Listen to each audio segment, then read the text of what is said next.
आणि एक महत्त्वाची बातमी आहे, मुंबई विद्यापीठ सिनेट निवडणुकीमध्ये युवा सेनेचा 9वा उमेदवार देखील विजयी झालेला आहे।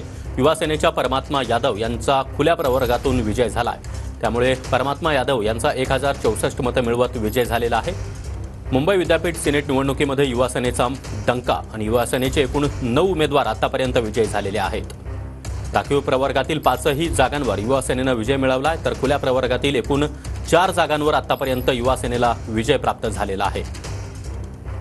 तर युवा सेनेनं अभाविपचा सुपडा साफ केल्याचं सध्या तरी पाहायला मिळतं आहे। युवा सेनेच्या परमात्मा यादव यांनी खुल्या प्रवर्गातून विजय मिळवलेला आहे। परमात्मा यादव यांनी 1064 मतं मिळवत विजय संपादन केला।